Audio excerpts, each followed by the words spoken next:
Boa noite, pessoal do Facebook. O YouTube não me deu o ar da graça hoje, por isso atrasei aqui alguns minutinhos, mas estamos começando então a nossa transmissão ao vivo pelo Facebook. Sejam todos bem-vindos, espero que todos estejam bem. Boa noite a todos e todas. Se alguém estava procurando o vídeo, a transmissão, achou. Estamos começando mais um encontro do curso de Bíblia, Bibliologia. Enquanto vocês vão entrando aí, eu vou anunciando o nosso canal, a página do Facebook, o canal do YouTube. Curtam, compartilhem, inscrevam-se.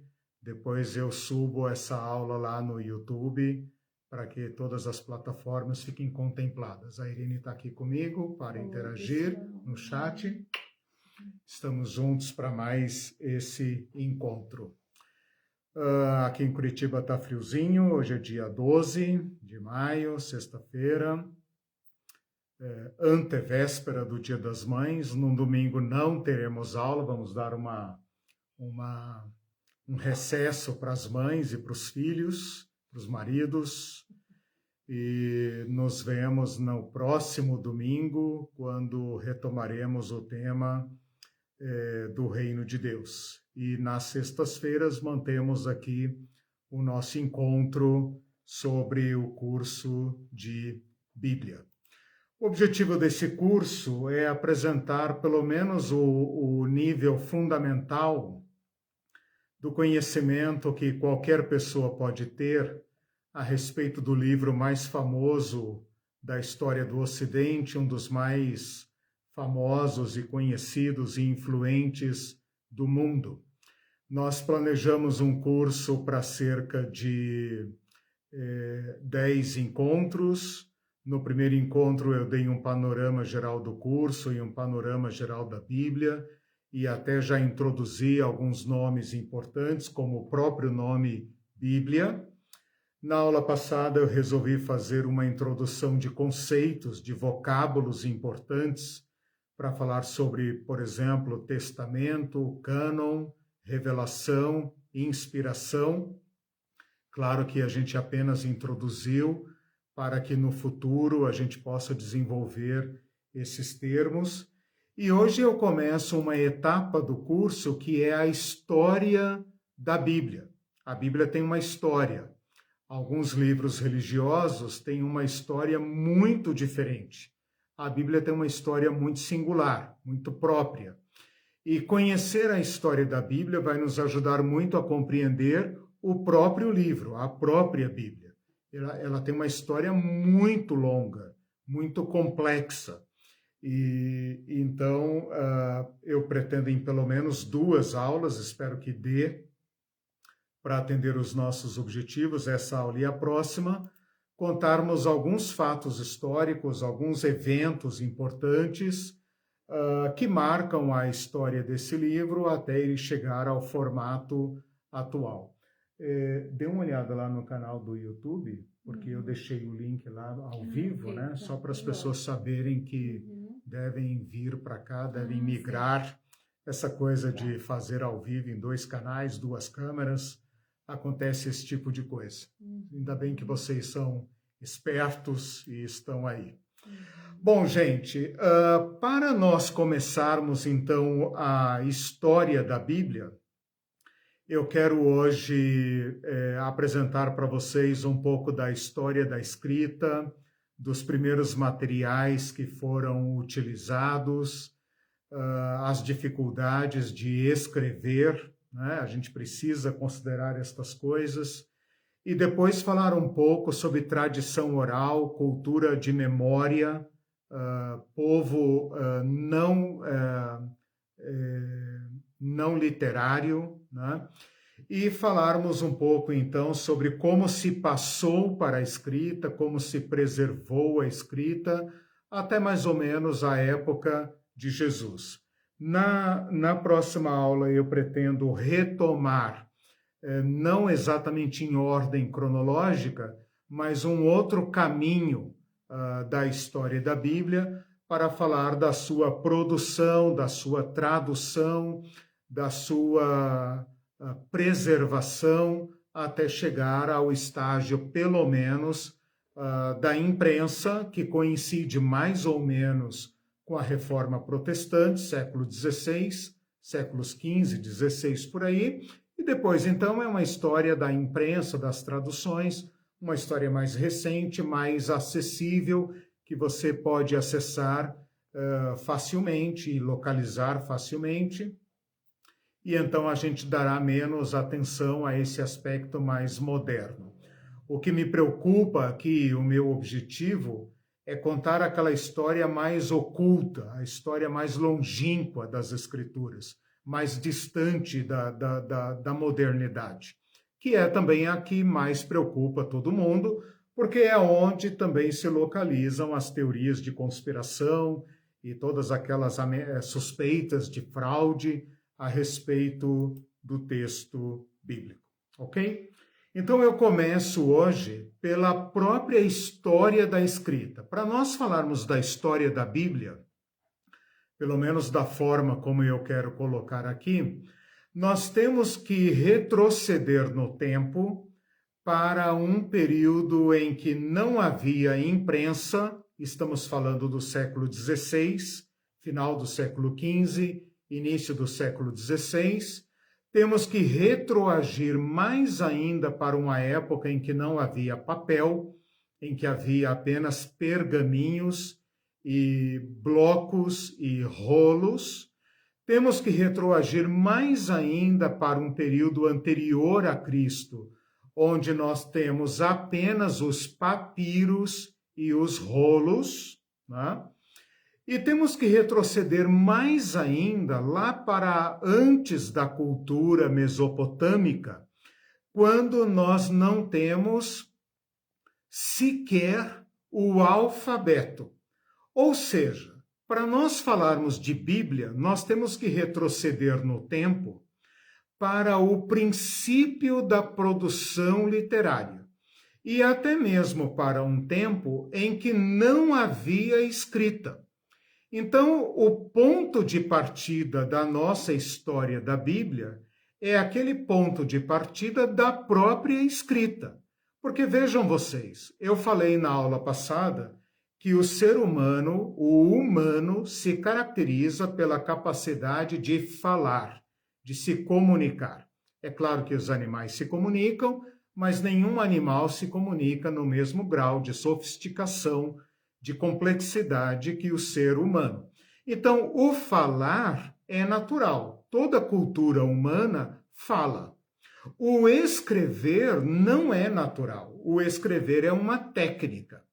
E esta técnica foi desenvolvida para atender uma necessidade.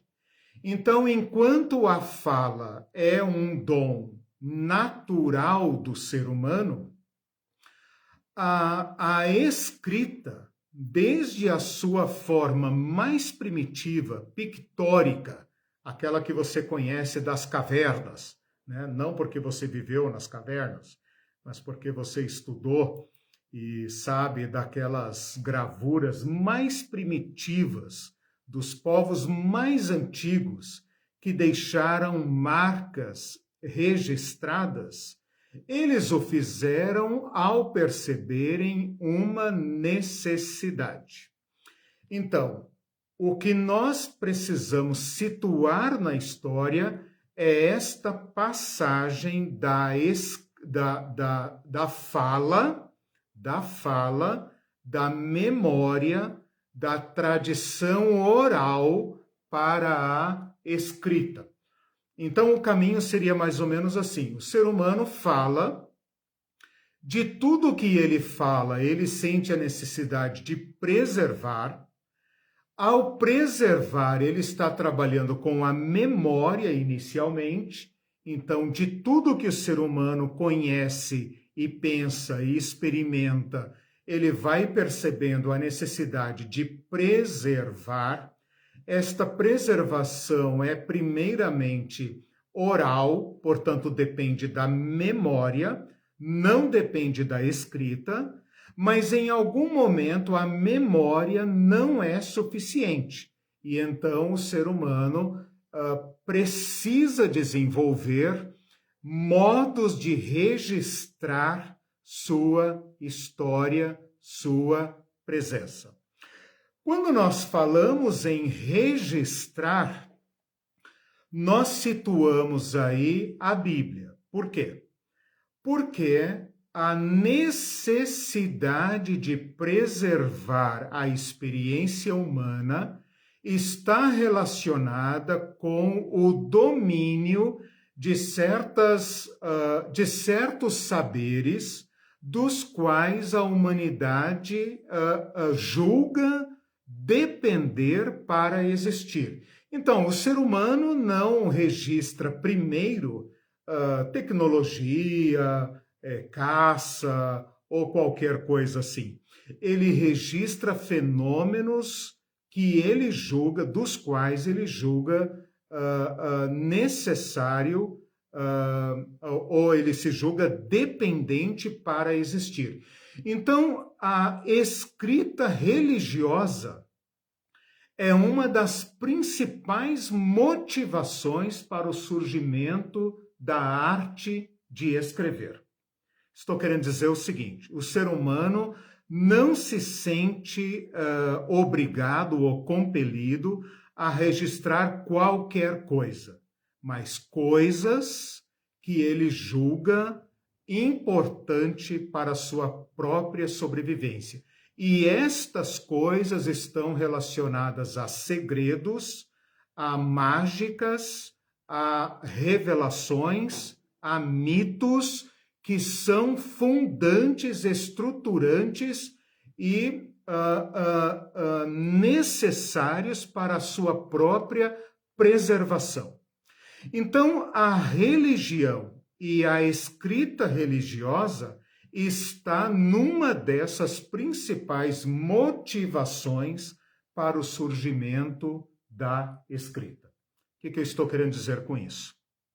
Um ser humano que fala e que decide preservar sua fala até o ponto de escrever, está fazendo ou praticando um ato religioso. Dentre as motivações que levaram o ser humano a escrever está a religião. Bom, com isso eu estou situando a Bíblia numa tradição religiosa que passou da fala para a memória, para a escrita. Este fenômeno de passar da fala para a memória, para a escrita, aconteceu em diversas religiões. Quais religiões? Aquelas que têm até hoje, ou pelo menos que se sabe, livros religiosos. Então, estou falando de religiões politeístas antiquíssimas, como, por exemplo, o hinduísmo, que tem os Vedas e diversos outros escritos preservados. E estou falando de religiões como os judeus, os antigos hebreus. Estou falando de escritos como o Livro dos Mortos dos egípcios.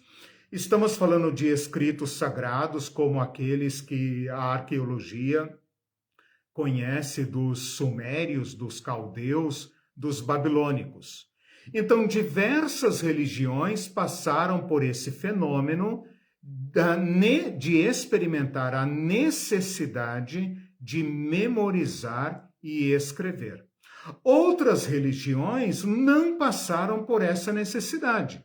Nós temos, por exemplo, religiões que nós, na ciência das religiões, chamamos de animistas, ou religiões muito primitivas, religiões mais locais, nativas, como, por exemplo, diversas religiões dos povos aborígenes das Américas, da Austrália, da Europa, da África, que nunca entraram ou nunca passaram por essa etapa de se tornarem religiões escritas.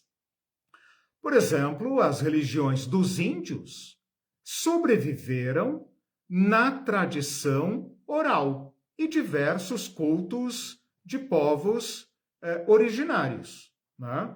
Eles não passaram por esse fenômeno. Então, a Bíblia está dentro do universo das religiões, compartilha com aquelas religiões que passaram pelo fenômeno da fala para a escrita. Ficou claro isso? Eu estou fazendo um esforço para situar a Bíblia dentre diversos outros escritos religiosos, ou seja, a Bíblia como livro sagrado, como literatura sagrada, não é um fenômeno isolado. Ela está ao lado de diversos outros escritos sagrados, de diversas religiões que passaram pelo mesmo fenômeno de preservar suas tradições e não permitir que se perdessem. Outras tantas religiões, mais locais, nativas, não passaram por essa experiência. Algumas se perderam, outras foram preservadas nas suas tradições, como, por exemplo, muitos povos originários, né? Tanto da África, da Ásia e das Américas, né? Que não passaram por isso. Então, nós, ao falarmos da Bíblia, estamos falando de tradições religiosas que foram depostas, né, na forma escrita. E dentre estas formas escritas, nós, os cristãos, juntamente com os judeus e juntamente com os muçulmanos, uma relação particular com a religião, com a forma escrita, com a literatura sagrada. Então, agora eu dei mais um passo. Dentro das religiões que escreveram suas tradições sagradas, as religiões monoteístas, nesta ordem, judeu, cristão e muçulmano, nesta ordem cronológica, primeiro o judeu, depois o cristão, depois o islã, tem uma relação especial com seus escritos sagrados. Então, a Torá para os judeus, ou a Bíblia hebraica como um todo. A Bíblia, como nós a conhecemos para os cristãos. E o Alcorão, ou Corão, né? Alcorão ou Corão, para os muçulmanos, é uma base de fé diferente, por exemplo, de outras religiões, né? Então, a nossa relação com a Escritura Sagrada destas religiões monoteístas, judeu, cristão e muçulmano, é diferente. Então, resumindo, nós poderíamos dizer o seguinte: a Bíblia é uma literatura sagrada. Num primeiro momento, ela está ao lado de todos os livros sagrados produzidos pela humanidade, quer sejam livros pequenos ou grandes, obras curtas ou extensas. Dentro desse universo de religiões que tem escritos sagrados, como budismo, hinduísmo, shintoísmo, confucionismo e taoísmo, né? Para citar apenas alguns, e outras religiões hinduístas, como Sikhismo e outras, né? Que a gente tem menos contato. Dentro dessas religiões que têm livros sagrados, nós nos encaixamos num subconjunto, digamos assim, que são as religiões monoteístas. Então, a Bíblia não é apenas um livro sagrado, como outro qualquer, mas ela está ao lado de livros como a Torá, ou a Bíblia hebraica, e o Corão. Então, dentro deste subconjunto de livros sagrados é que nós vamos colocar a história da Bíblia, ok? Então, fiz apenas uma contextualização para a gente poder pensar a Bíblia dentro desse conjunto de literatura sagrada, especificamente a literatura das religiões monoteístas, que tem uma relação mais específica com a escrita sagrada, né? E agora, então, deixando de lado o Islã, com certeza, não vamos tratar do Islã, e deixando de lado, em grande parte, também o judaísmo, focar na Bíblia como um livro singular. Então, ela compartilha aspectos de literatura sagrada, ela compartilha certos aspectos com a Bíblia hebraica e com o Alcorão, mas agora nós vamos trabalhar com a especificidade da Bíblia, né? Então, eu quis apenas contextualizar, mas é claro que o nosso curso é de Bíblia e, em grande parte, nós vamos tratar da literatura judaica, porque nós nos apropriamos do Antigo Testamento e não vamos tratar de outros livros sagrados, assim como também não vamos tratar do Alcorão, a não ser em alguma pergunta, curiosidade, para fazermos as devidas distinções. Com isso, eu estou dando uma certa orientação para o nosso curso, que é a seguinte: eu quero contar para vocês a história da Bíblia não de um ponto de vista apologético, no sentido de defender a Bíblia, ou uma análise ingênua ou mística da Bíblia, mas também não adotar uma posição cética, suspeitosa da Bíblia, né? Eu quero apresentar para vocês, tanto quanto possível, a história do livro, né? Sem adotar aqui uma postura de certos livros antigos que querem já de cara defender a Bíblia. Tipo, não questione, né? Vamos defender o nosso livro, né? Ou também, no outro extremo, aqueles que falam, a Bíblia é um livro qualquer, faz parte da literatura mundial, é um livro de cultura, um livro, não sei o quê. Não, eu falo, né, como um estudioso das Escrituras e falo como cristão, como alguém que crê na Bíblia. Então, não é uma abordagem fundamentalista, apologética, mas também não é uma postura científica, da ciência da religião, que não fala de dentro da fé cristã. Não, eu falo de dentro da fé cristã, né? Dentre todos esses livros religiosos que eu citei, eu creio na Bíblia, né? Não creio no Alcorão, né? Não creio nos Vedas, não leio literatura budista, né? Posso ler como um teólogo, como um cientista da religião, mas não como crente, né?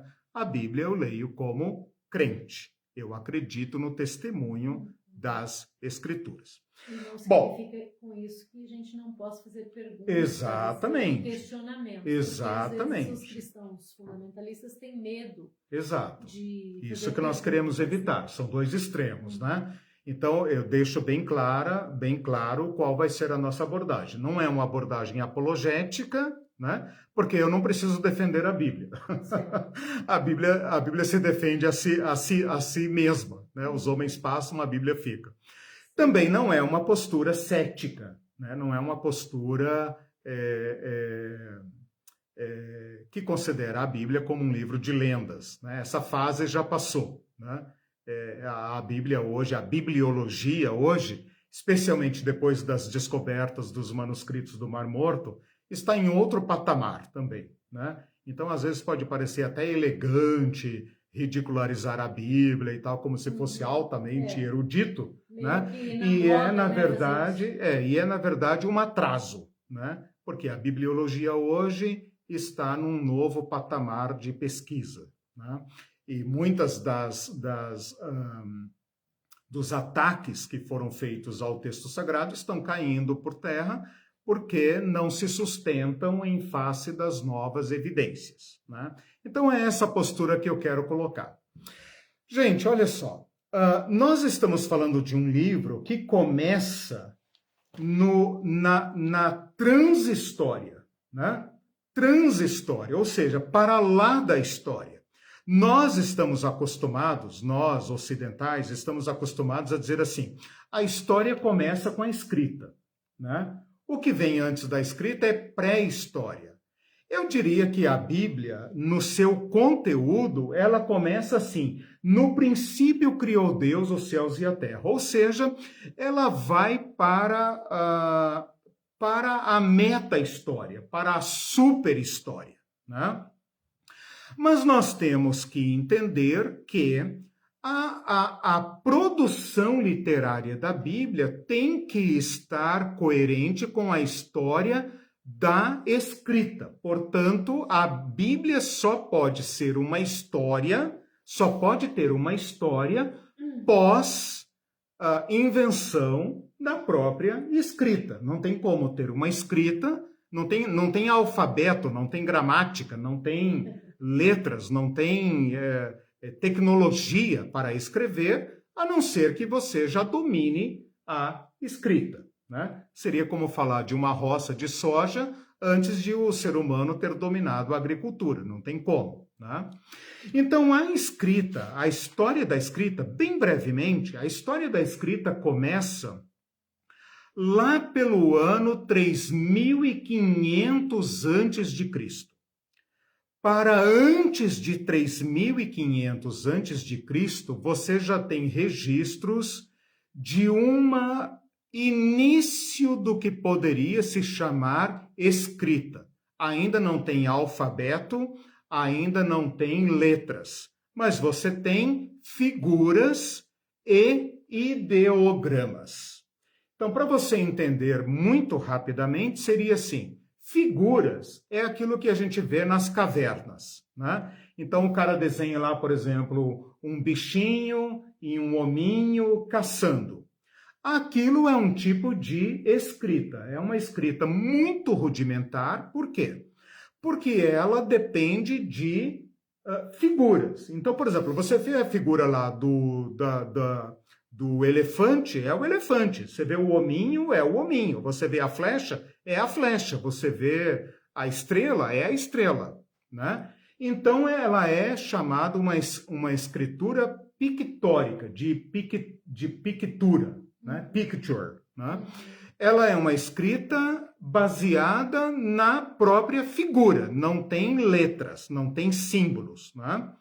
Depois você evolui para uma escrita que é mais ou menos como aquela que a gente conhece do japonês e dos chineses lá, dos ideogramas, né? Que você passa a ter certos símbolos para representar ideias, mas ainda não são letras. Você vê, por exemplo, um ideograma e sabe o que aquele ideograma significa, mas você não tem letras que você pode universalizar o texto, né? Então, essa escrita é a primeira que se conhece, além daquela das cavernas, que é a ideográfica. A partir do ano 3000 até 2500, né, a gente tem, por exemplo, o surgimento de escritas ideográficas como cuneiforme. Você pode procurar no Google Imagem, ela chama cuneiforme porque os ideogramas têm formato de cunha, né? São diversos formatos e tal, que formavam uma escrita. E você tem a escrita do Egito antiquíssimo, né? Que lá de 2500 para trás, portanto, muito mais antigo do que Abraão, por exemplo, né? Está bem mais para trás lá, de Hammurabi, etc., né? Essa escrita cuneiforme. E no Egito você tem a escrita hieróglifa, né? Que é, na verdade, a escrita criada para o registro dos textos sagrados. Então, no Egito, fica claro que a escrita foi desenvolvida para fins religiosos. A própria palavra hieróglifo significa grafos sagrados, né? Então, letras sagradas. A mesma coisa vai acontecer na Índia, por exemplo, quando eles começam a escrever os Vedas, né, a literatura passa a ser desenvolvida para registrar os mantras, os louvores, as magias, as fórmulas, os ditos que não podem ser perdidos. Então, de Abraão para trás, eu estou chutando aí, como vocês já viram em outras aulas, eu coloco Abraão mais ou menos por volta do ano 2000.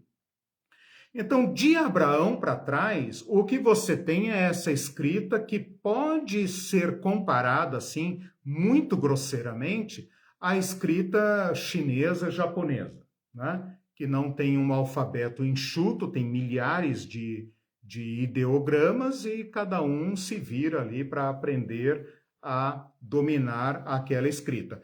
Não se fala aqui ainda da adoção da escrita no nível popular.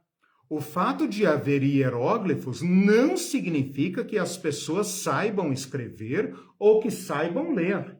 Isso é de um uso absolutamente restrito para aqueles sábios da religião, os escribas oficiais ou os sacerdotes, que dominam essa arte da escrita quase como se fosse uma magia, quase como se fosse um dom de Deus, dos deuses, né?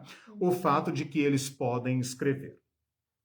Mais ou menos pelo ano 2000, portanto, pela época mais ou menos de Abraão, surge aquilo que nós podemos chamar de um alfabeto rudimentar, que foi inventado pelos fenícios. Os fenícios, coletando a arte e as tentativas dos povos, sendo um povo comerciante, portanto, um povo que transitava no meio de todos, né, os povos conhecidos ali, tanto do Oriente como do Mar, da Europa, conseguiu reunir tecnologia suficiente para desenvolver aquilo que é conhecido como alfabeto. Não é um alfabeto no sentido como nós conhecemos, mas porque não tem vogais. É um alfabeto consonantal. Consonantal. Então você só tem consoantes. Mas é um grande salto. Por quê? Porque a partir das consoantes, você consegue agora fazer uma relação entre sons e símbolos. Então, se o cara vê, por exemplo, a letra beit, né? Ele sabe que é o som de B, B. Se ele vê lá o som gama, ele sabe que é o som de G, G, né? Se ele vê lá o dalet, ele sabe que é o som de D, D. Então, onde ele vira esse símbolo, ele consegue ler aquela escrita, independentemente de ele saber, por exemplo, o significado de um certo ideograma, né? Nós teríamos extrema dificuldade, digo, chutando, né? Porque nunca tentei, mas imagino que seja muito difícil escrever, por exemplo, no chinês primitivo, ou no japonês primitivo, ou até moderno, né? Por quê? Porque não tem um alfabeto, não tem símbolos, você tem ideogramas, e cada ideograma representa uma coisa, você teria que memorizar milhares de ideogramas para poder ler alguma coisa. Então é apenas por volta do ano 2000 que você tem o surgimento de um que se poderia chamar de alfabeto. Portanto, de Abraão, patriarcas e tudo mais, não há nada escrito. Não há nada escrito. Por quê? Porque não há como escrever. O máximo que pode ter havido é uma pedra com alguma coisa arranhada, alguma coisa assim. Portanto, não há nada escrito até Abraão, Isaac, Jacó, mesmo que já houvesse tecnologia suficiente para escrever, não é de domínio público. Quer dizer, um patriarca é uma narfa, obviamente. E nós nem poderíamos chamar de analfabeto. Por quê? Quando você chama analfabeto quando a alfabetização está disponível. Né? Você vai dizer que um indígena, por exemplo, lá um Yanomami, que nunca teve contato com o branco ou qualquer outro povo e tal, é um analfabeto? Ele não é um analfabeto. Né? Ele é um analfabeto para nós. Por quê? Porque a tecnologia de escrever, a técnica da escrita está disponível. Então, hoje nós procuramos alfabetizar todas as pessoas, para que elas, né, todas as vantagens da alfabetização.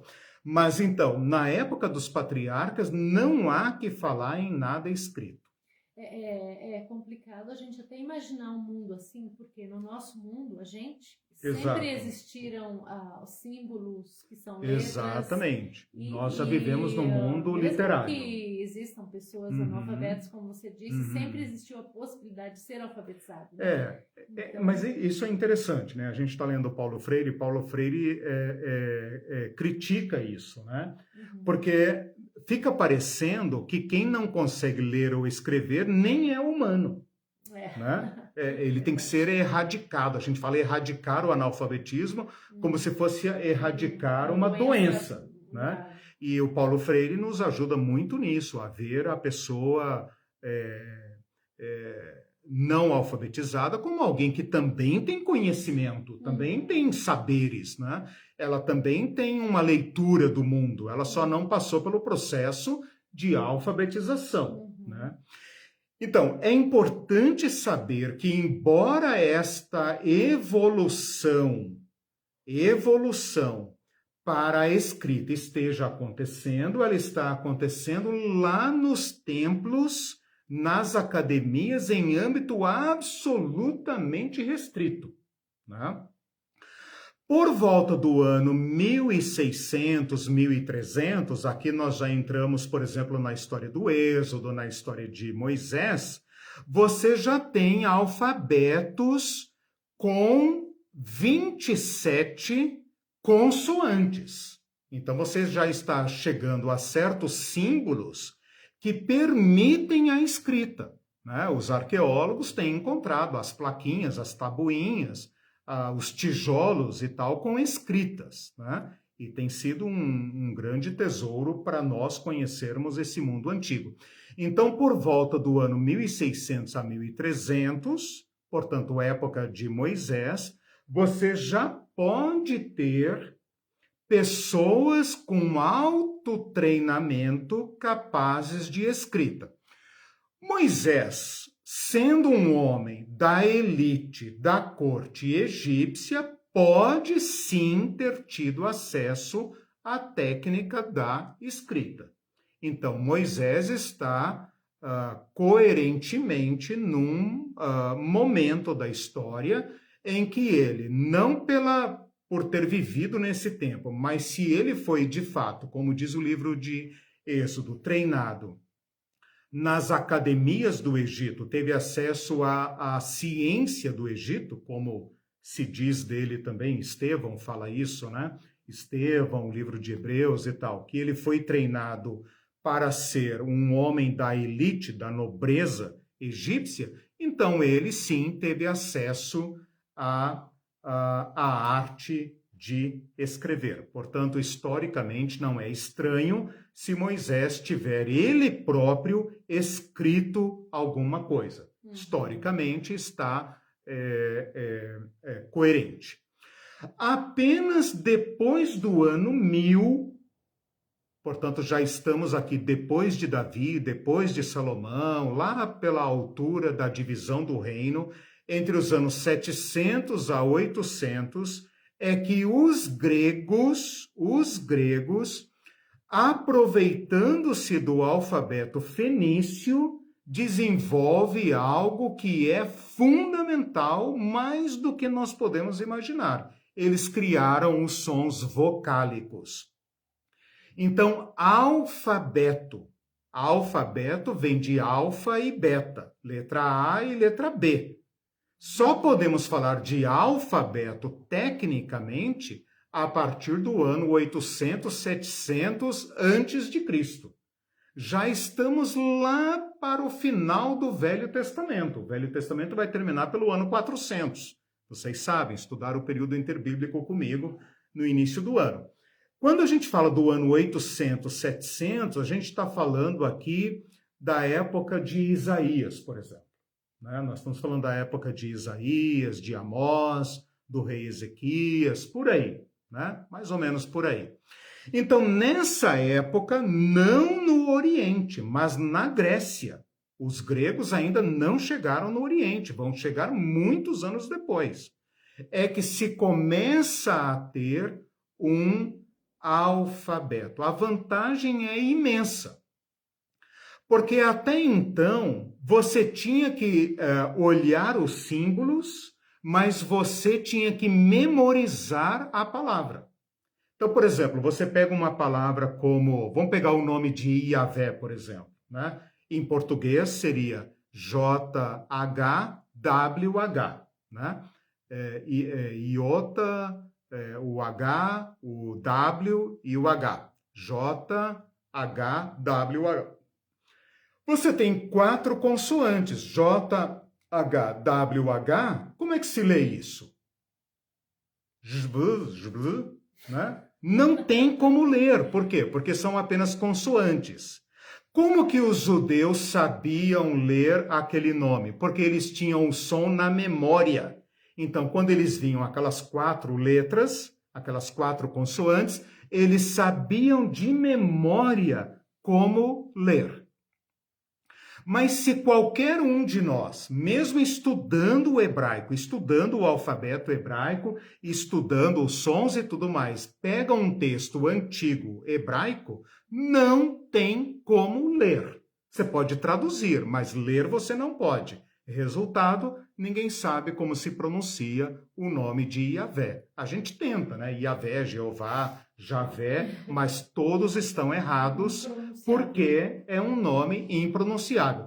Por que é impronunciável? Ah, porque é santo? Não, porque nós não sabemos quais sons eles empregavam junto com as 4 letras para poder pronunciar. Resultado, ninguém sabe como ler. Com esta invenção dos gregos, esse problema está resolvido, porque agora você tem vogais e consoantes. Então, por exemplo, eu posso pegar uma palavra em inglês, em espanhol, em francês e ler. Se o cara vai dizer que está certo ou não, tudo bem, mas eu consigo ler. Não sei o que significa, mas consigo ler. Ou seja, os gregos inventaram aquele alfabeto que pode ser universalizado. O Novo Testamento foi escrito em grego, né? Paulo poderia escrever, vocês já percebem a popularização da escrita, e os cristãos, pelo menos um ou outro, sabia ler. Se não soubesse ler, não precisaria escrever. Então, com isso, nós chegamos ao alfabeto latino, que foi desenvolvido pelos romanos, que, por sua vez, pegou o alfabeto grego, né, e transformou nessas letras que nós conhecemos hoje, com sons consonantais e vocálicos. Portanto, é por volta do ano 600, estamos falando aqui dos dias de Jeremias, quando Roma estava desenvolvendo esse alfabeto que nós temos aqui. Essa é a história da escrita. A produção dos textos que vieram formar a Bíblia tem que se encaixar dentro dessa história, não tem como.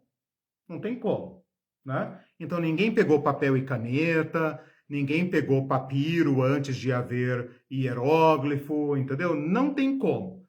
Tem que se colocar dentro dessa história da escrita, ok? Então, a produção dos primeiros escritos que deram origem à Bíblia tem que estar dentro dessa organização aí de pelo menos 1000 anos antes de Cristo, né? Então, entre 1300, 1200 antes de Cristo em diante, você começa a ter uma certa produção literária. Porém, é importante saber o seguinte, e isso é muito estranho para nós, 1300, né? Que é quando você tem Moisés, quando você tem alfabeto, você tem literatura, né?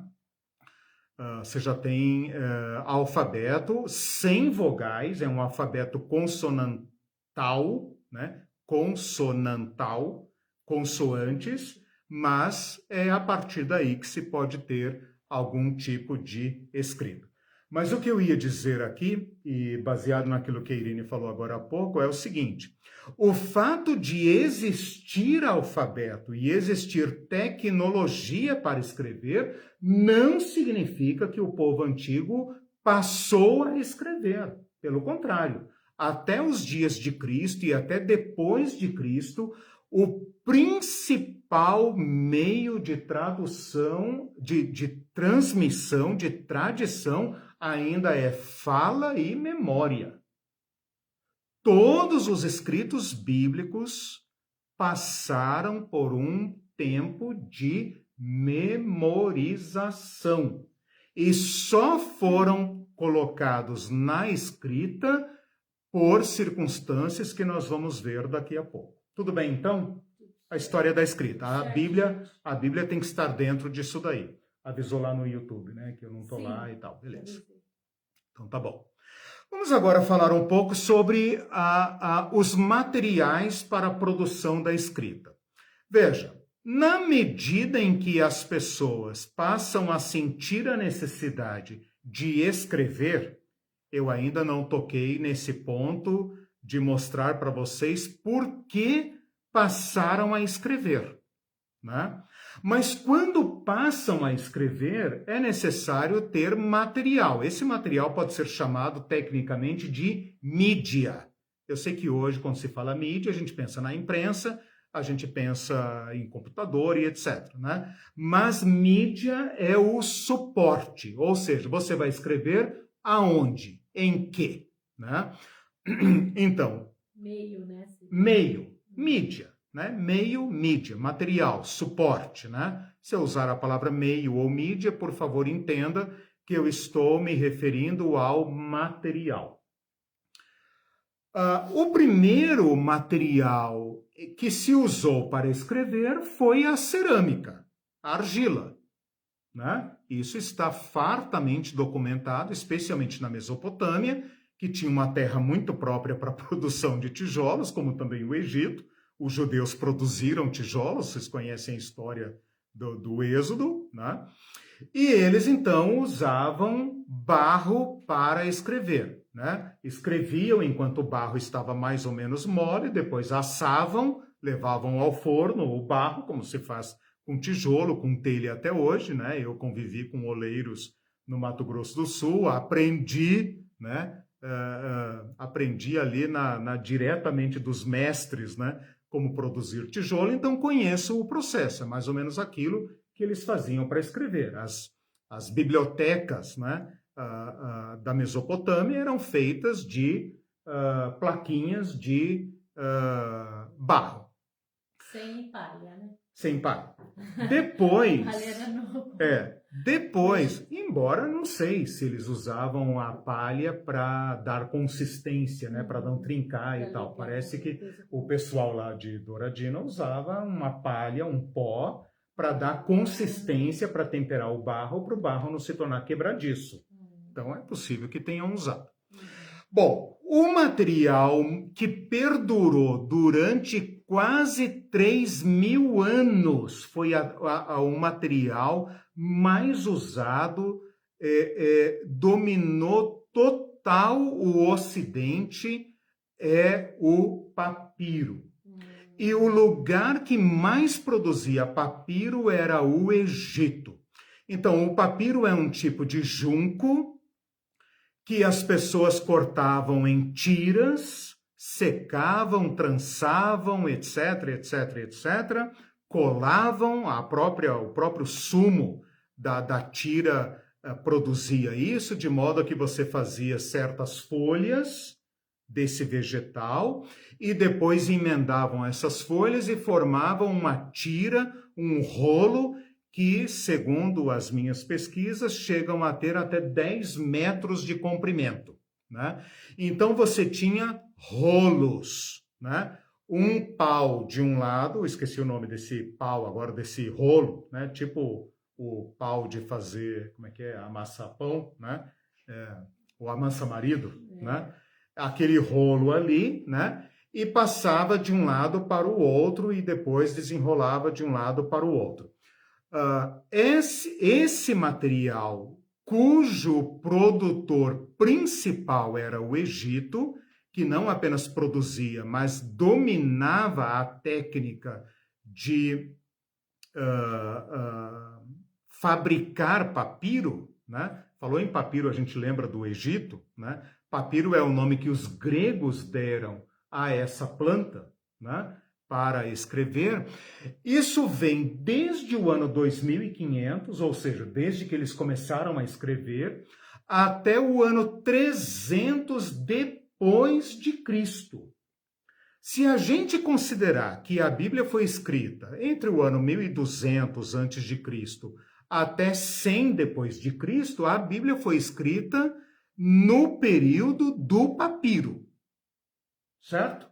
Porque o papiro é o único material, não o único, mas o predominante, o mais disponível, que percorre, ou seja, que está disponível no Egito, no Oriente Médio, na Turquia, na Grécia, na Europa, onde se escreve, o material usado é dominado pelo Egito.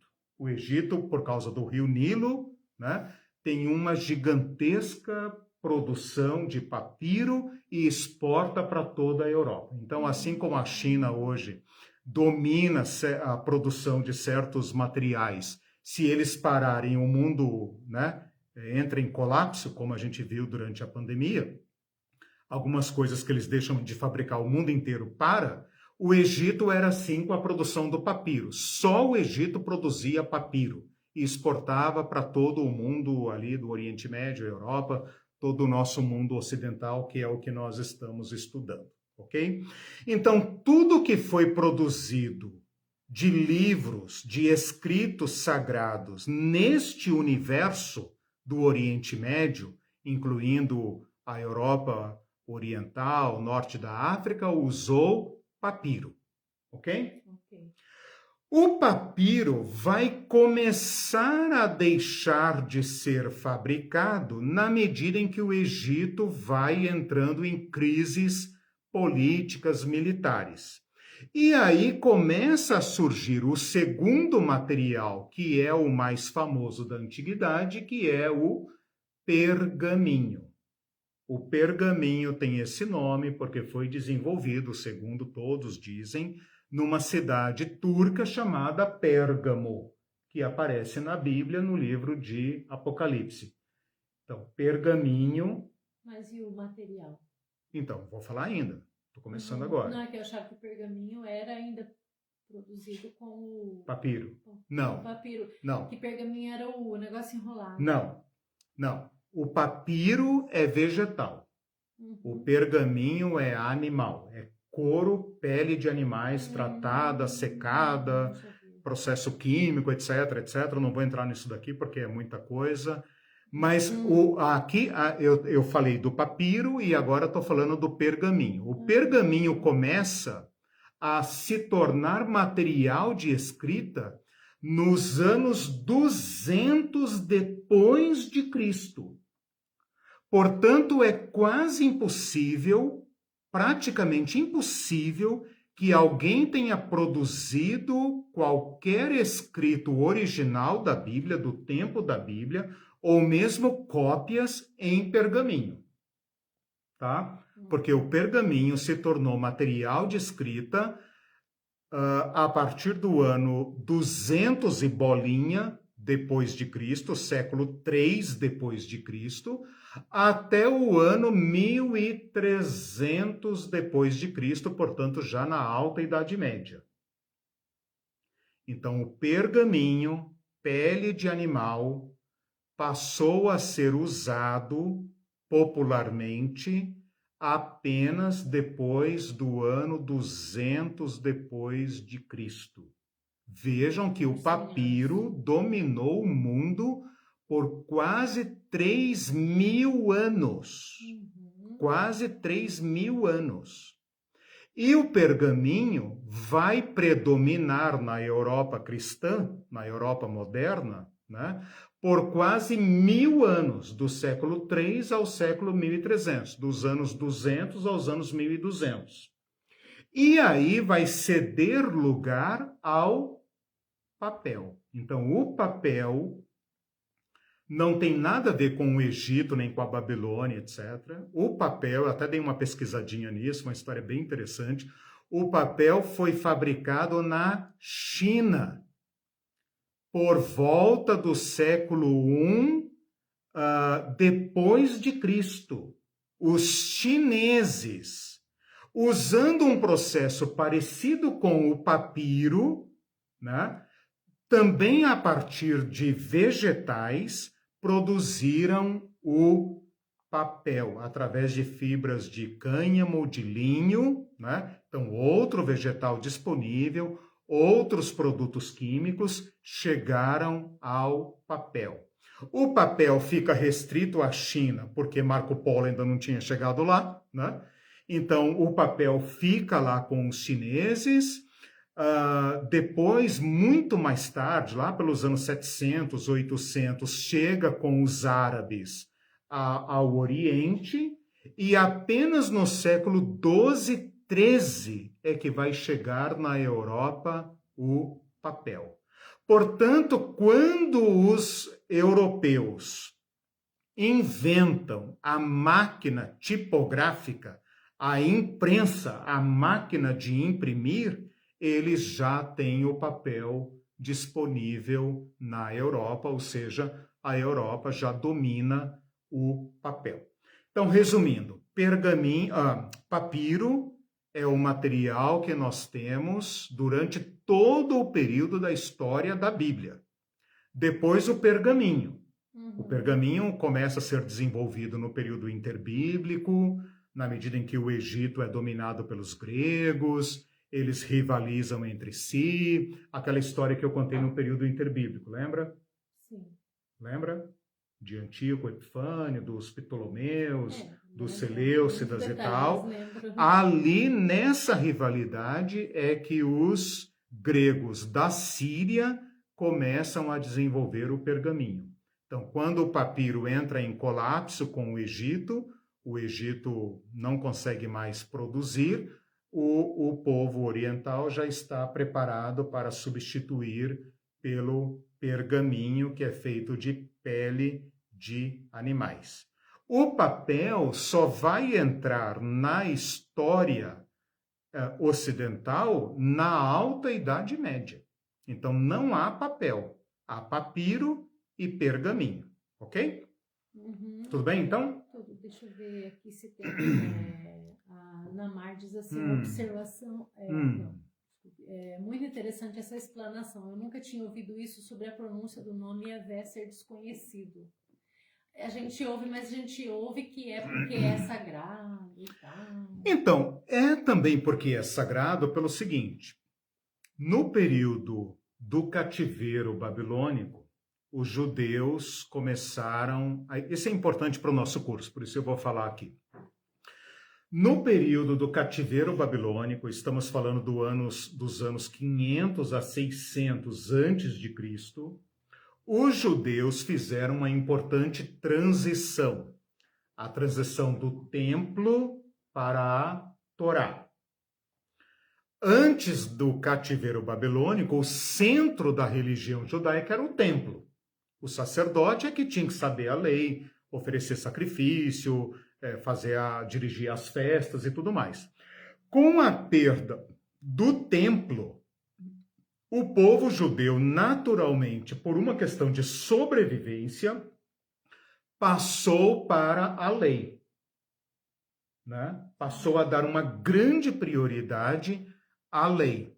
E com isso surgiu um certo excesso de escrúpulo em observar a lei. Era muito forte na cabeça deles a ideia de que eles estavam passando por todas aquelas tragédias porque haviam quebrado a lei. Sim.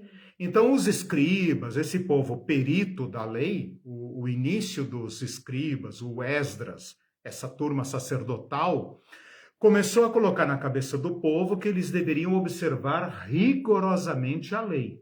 Os fariseus do Novo Testamento são os sucessores dessa tradição da rigorosa observância da lei. Como o terceiro mandamento fala, não tomarás o nome do Senhor teu Deus em vão, eles deixaram de pronunciar o nome sagrado para não correr o risco de ofender a Yahvé. Então, no lugar de pronunciar o nome sagrado, que a gente imagina que seja Yahvé, eles escreviam em cima Adonai, que significa Senhor. Por isso, as nossas Bíblias todas não têm o nome de Deus e têm o nome Senhor. Por quê? Né? Porque ninguém sabe como traduzir o nome, então mantiveram a tradição de Adonai, que é traduzido como Senhor. Ponto. Com isso, nós perdemos a memória de uma leitura consonantal. Por quê? Porque para ler consoantes, você tem que ter os sons vocálicos na memória. E aí vocês percebem a importância da memória cultural de um povo. Esse povo que tem memória e que vive de tradição oral não depende de texto escrito. Não depende de texto escrito. Embora a lei esteja escrita lá, depositada no templo com o sacerdote, o povo tem memória e não alfabetização. O povo não lê. Como os peritos deixaram de pronunciar, o povo deixou de ouvir. E ao deixar de ouvir, perderam a memória do nome de Yahvé. A gente supõe que o nome é Yahvé, porque o hebraico não tem o som de J, o som de J é lido como I, e porque a palavra aleluia, aleluia, termina com uma abreviação do nome de Yahvé. Então, a gente supõe que a palavra aleluia, Yah, seja o início do nome sagrado, e depois o Vav, né, o W, é lido como som de V, então fica Yahvé, né, Yahvé. Né? Supõe-se, mas ninguém sabe. Então, os testemunhos de Jeová, por exemplo, optaram por uma vocalização do nome, né? Mas poderia ser testemunhas de Javé, testemunhas de Yahvé, né? Testemunhas de Yah, ninguém sabe. Verdade.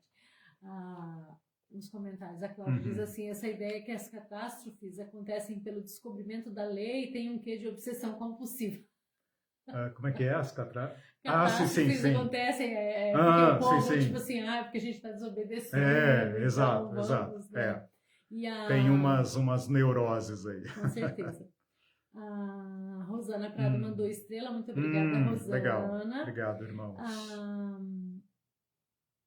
A Cristina Caetano perguntou, o aramaico não era escrito? Sim, mas o aramaico faz parte dessas línguas orientais, né, que estão, Cristina, na história da criação do alfabeto. Porque o fenício foi o primeiro alfabeto, né? Mas o hebraico criou seu próprio alfabeto, o garítico, né? Todos os povos ali do Oriente adaptaram seus próprios alfabetos. Então, sim. O aramaico, eu até aproveito a tua pergunta para esclarecer isso, porque fica parecendo, às vezes, para quem lê a Bíblia assim, sem uma advertência, que o hebraico é a língua principal e o aramaico é uma língua secundária. É o contrário. O aramaico é a grande língua do Oriente, de Arã, aramaico. O hebraico que é um dialeto. Né? Como o povo judeu migrou, eles preservaram. Como acontece aqui, por exemplo, com poloneses, ucranianos, alemães e outros povos que migram, eles preservam uma língua que às vezes acaba se tornando um dialeto. Né? Acaba se tornando um dialeto. Então, o hebraico que é um dialeto do aramaico e não o contrário. Quando eles são cativos na Babilônia, eles esquecem o dialeto e voltam para a língua mãe, que é o aramaico, né? Que é a língua que vai predominar no final do Antigo Testamento. Mas sim, Cristina, respondendo a sua pergunta, todos esses povos principais do Oriente, depois do ano 1500, desenvolveram seus próprios alfabetos, né? O árabe, por exemplo, é um alfabeto semítico. Está lá até hoje, né? Não usa as letras ocidentais, né? Foi preservado, etc, etc. É seu próprio alfabeto, é uma língua semita, né? Que está lá preservada, seu próprio alfabeto, né? Uma outra coisa importante que eu queria dizer aqui para vocês é sobre os formatos. Toda literatura, todo livro, todo escrito antigo está no formato de rolo. Rolo. Então, quando se fala livro, volume, seja lá o que quer que a Bíblia diga, carta, papel, traga os livros, eu vou escrever com papel e carta, não sei o quê, é rolo.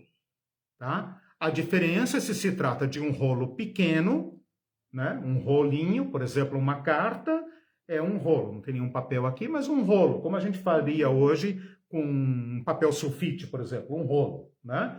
Então, no formato de rolo, ou um grande rolo, como, por exemplo, o Pentateuco, o livro de Isaías, o livro de Salmos, um grande rolo, que então tem esses bastões grandes para você rolar de um lado, né, da esquerda para a direita, da direita para a esquerda, que é o amansa-marido. E né? tanto faz ser de papiro ou de pergaminho, era Exatamente. formato de rolo. Boa pergunta. Tanto faz, mesmo sendo pergaminho, o formato era rolo. Como é que se lia? Desenrolando um lado e enrolando o outro, né?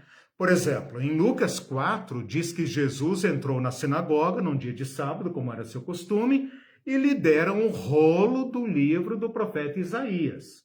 E ele achou o local onde estava escrito. Então, ao invés de você imaginar Jesus pegando um livro e folheando assim, né, você tem que imaginar Jesus rodando, né, rodando esse bastão, né, passando. Não, o texto não está dividido em capítulos e versículos, e ele rolou o rolo e tal, desenrolou e enrolou, até localizar a passagem que está no nosso capítulo, acho que 64, o Espírito do Senhor Deus está sobre mim, etc, etc, em grego, porque a Bíblia já tinha sido traduzida para o grego, vou falar disso na próxima aula.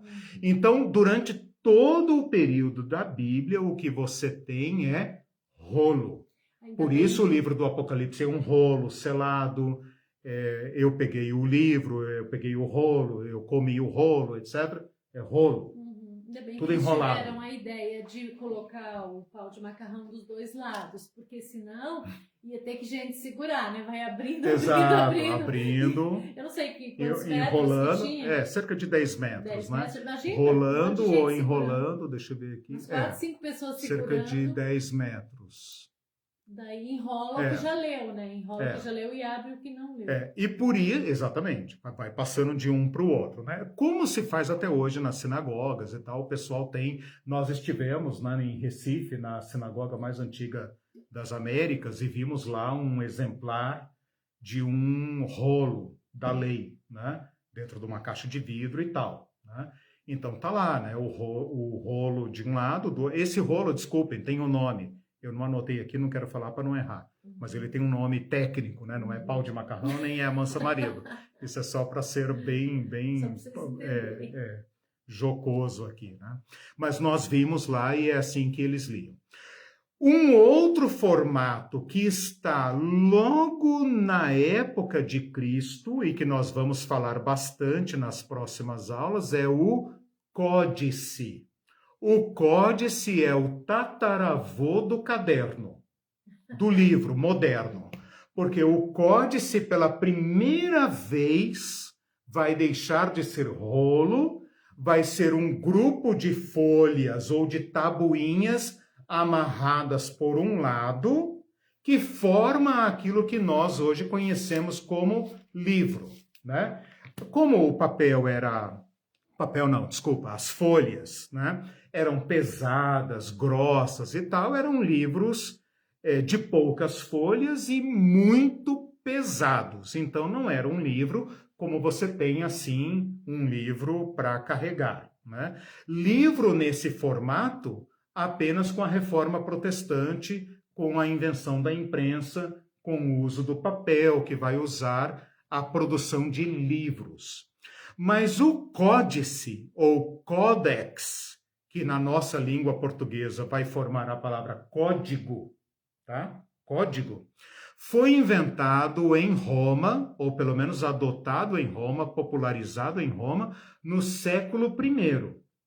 E os cristãos, interessados em preservar seus escritos, adotaram imediatamente o códice.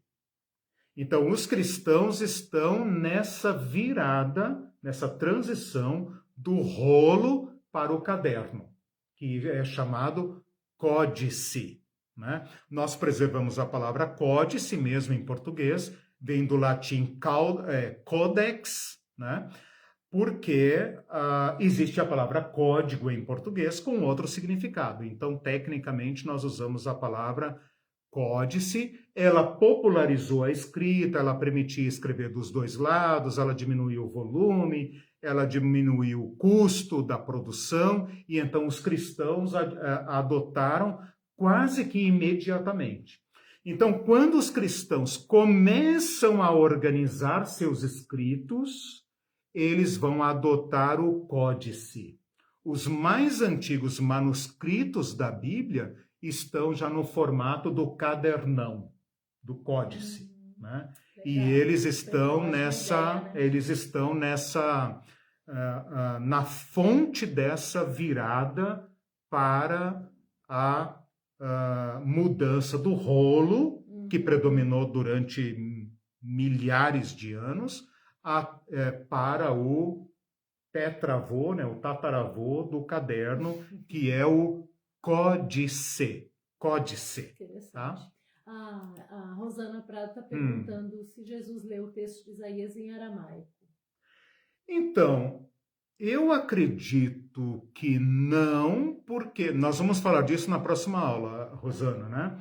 Eu acredito que não, porque a Bíblia usada na época de Jesus era a Bíblia grega chamada Septuaginta. Eu vou falar disso na próxima aula. Por isso que eu falei que a aula de hoje ela não é assim muito cronológica, porque na aula que vem eu quero voltar no tempo para pegar esta Bíblia, né?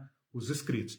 Então, é bem provável, quer dizer, todo mundo afirmaria isso, né? E eu acho que também dá para afirmar, que ele leu em grego, que era as cópias disponíveis nas sinagogas. Uma sinagoguinha como Nazaré devia ter as Bíblias mais populares.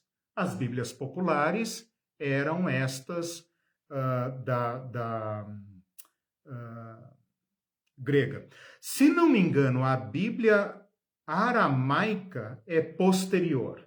Eu não vou chutar aqui agora para não falar errado, mas se não me engano, a tradução peshita, a tradução para o aramaico é bem posterior, então não estava disponível e também não teria lido em hebraico, porque uma sinagoga em Nazaré não teria uma cópia hebraica das escrituras. Ela respondeu assim, uai, Jesus era poliglota. Todos os povos, todos os judeus falariam em grego koiné, com certeza. É mais ou menos como o Paraguai, o paraguaio aqui, que fala o guarani, que é a sua língua natural, mas fala a língua do opressor, do invasor, né? Todos os judeus da época de Jesus falavam a língua do invasor, a língua romana. Os mais cultos, como Paulo, falavam até em latim, né? A Cláudia é impossível. Falou, por favor, qual que é essa história de engolir o rolo, hein? Tá no Apocalipse, né? No Apocalipse, como isso é inimaginável. Eu não imaginaria engolir um livro, por exemplo. É uma visão. Imagina um rolo. É uma visão. Mas com os pau de macarrão, né? Tanto o profeta, mas era um livrinho. tanto o profeta Ezequiel como João do Apocalipse tiveram visões em que Deus mandava eles comerem o rolo.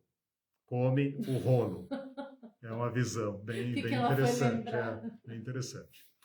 Bom, eu só queria falar com vocês agora, muito rapidamente, sobre a questão, isso que me falta para completar a aula de hoje, a questão da transição da oralidade para a memorização, para a tradição e para a escrita.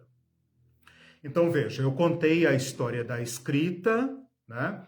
E as mídias e as técnicas e a tecnologia para produzir a escrita, mas falta agora dizer... Amor, liga aqui a tomada para mim. Falta agora dizer por que cargas d'água, e essa é uma pergunta aberta, vocês podem me ajudar a responder. Eu vou sugerir respostas, mas ela é muito fácil de responder. Por que cargas d'água um povo decide colocar sua cultura por escrito? E por que razão, inversamente, por que razão um povo não coloca por escrito a sua tradição? Observando a produção literária das religiões, eu chego a um denominador. Vira para o outro lado, fica mais fácil, e daí não cai. Isso, para o lado de cá, vira o pininho para lá, né? Não, como estava? Isso. Desculpem, só para não cair aqui minha bateria. Observando as religiões e a produção de escritos sagrados de todas elas, a gente pode tirar uma motivação que é também aplicável ao caso da Bíblia. Um povo passa a registrar sua tradição, sua sabedoria, sua religião, quando ela se sente ameaçada de perder a linha, a cadeia da tradição. Um povo qualquer decide que uma certa cultura, uma certa produção, uma certa sabedoria deve ser preservada. Como é que ela faz isso? Elegendo pessoas para memorizar esta tradição e passando para a geração seguinte. Toda cultura humana, toda cultura que você imaginar, toda tem um conjunto de saberes que ela memorizou e transmitiu para a próxima geração. E isso não é um fenômeno,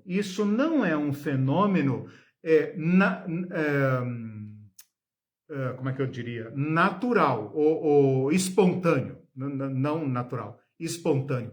Ele é intencional, ou seja, os mais velhos daquela cultura se tornam portadores de memória, e são incumbidos de eleger pessoas para transmitir a memória, e essas pessoas vão decorar esses relatos e se responsabilizarem por preservá-los. Eu vou ler aqui para vocês em 2 Timóteo capítulo 2, Paulo fazendo exatamente isso com Timóteo. Ele fala assim, o que de minha parte ouvistes, através de muitas testemunhas, isso mesmo transmite a homens fiéis e também idôneos para transmitir a outros. Aqui você vê claramente uma cultura pré-literária, que embora saiba escrever, não depende da literatura, que é portador de uma tradição. Essa tradição está distribuída entre várias testemunhas E agora Paulo está dizendo para Timóteo, eu já estou velho e eu transmiti para você diversas lições e você agora fica responsável de escolher homens fiéis que também vão passar essa tradição para outros. Toda cultura humana tem um mecanismo de transmitir tradição pela oralidade e pela memória. Eu falei para vocês que ela inventou a escrita e que ela transmitiu, tem uma palavra, transpôs a memória para a escrita. Ela reduziu a termo, ela pôs ali por escrito, registrou, fixou essa tradição. Por que é que ela faz isso? Quando ela se sente ameaçada, seja pela morte dos mais velhos, seja por guerras, seja por pestes, seja por assédio cultural, por exemplo, no curso do período interbíblico eu falei sobre isso, quando o Alexandre o Grande trouxe a cultura grega para o Oriente Médio, houve uma grande ameaça de sincretizar, absorver e destruir as culturas locais. Quando isso acontece, o que os portadores daquela tradição fazem? Se aferram àquela tradição e a escrevem, e escondem, e guardam. Mas você falou que toda cultura humana tem mecanismo de sua memória pela oralidade. Pela oralidade e pela memória. Pela transmitir sua tradição, seus saberes, sua cultura, tudo que ela produziu.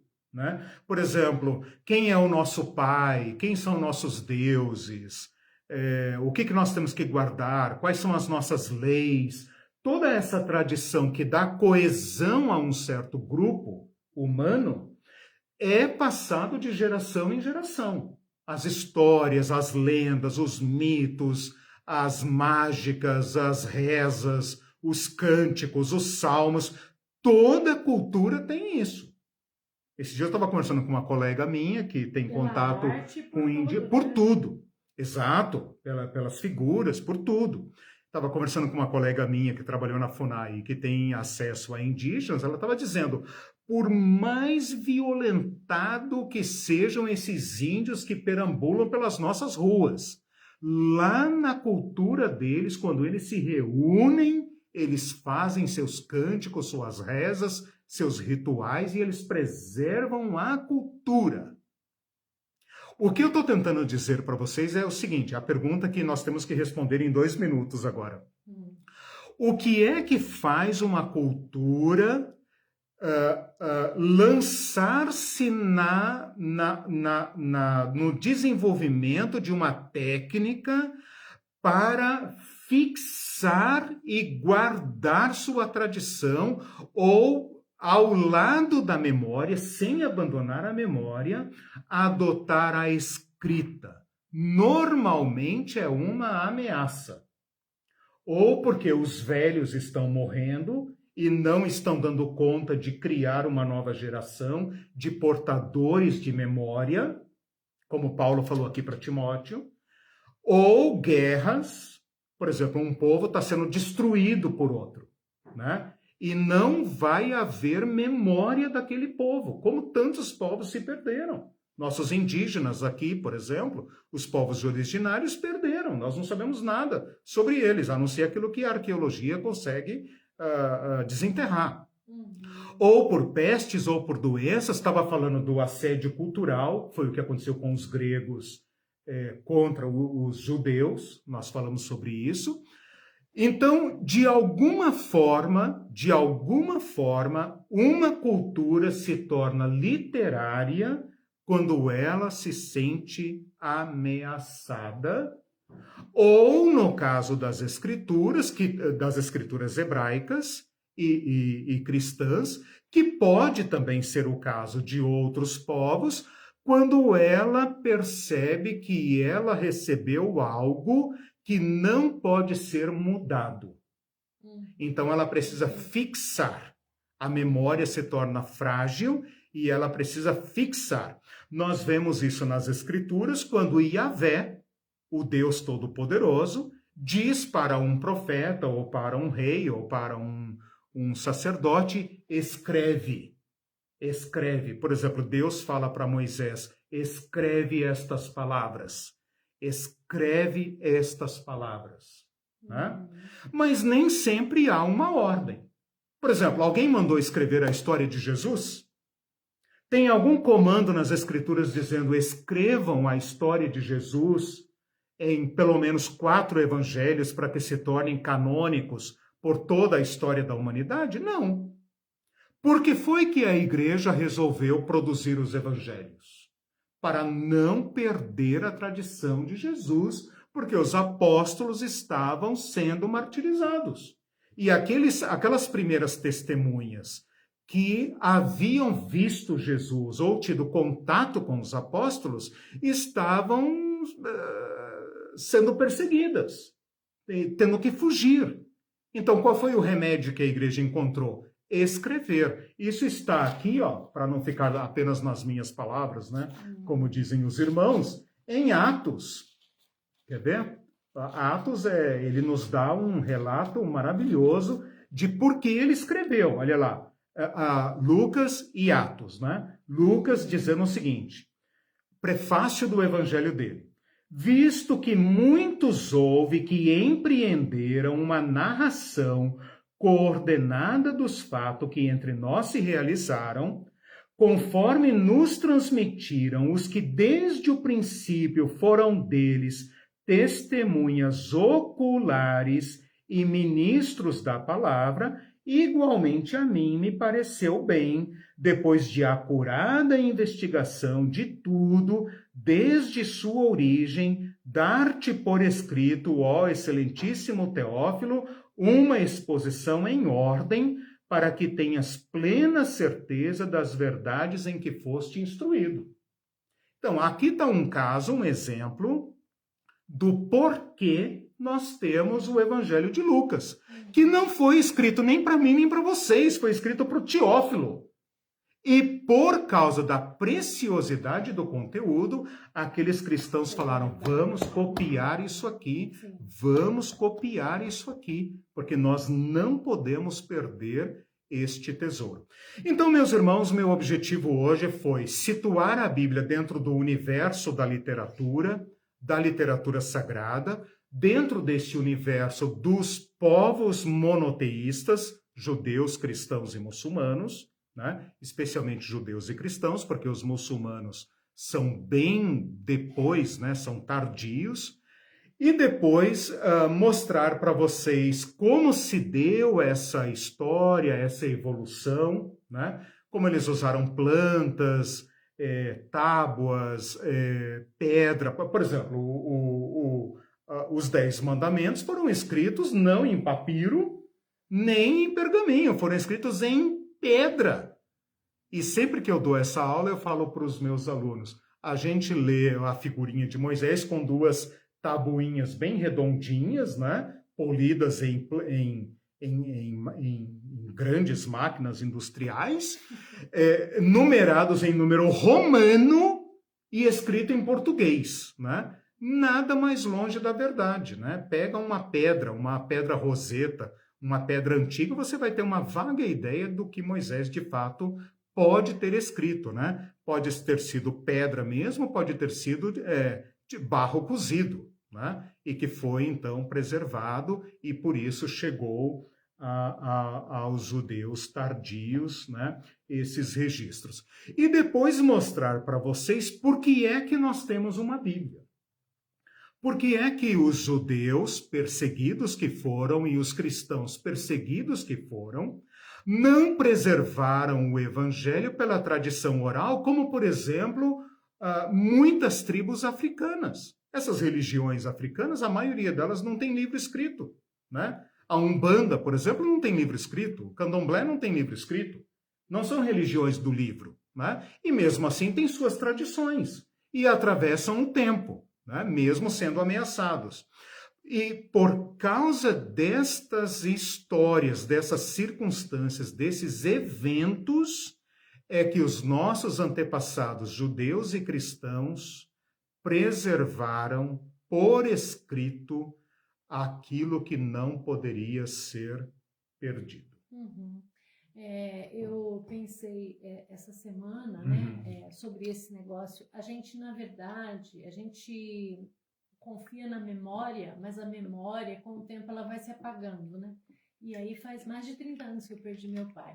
E aí eu percebi que eu tenho medo de esquecer dele.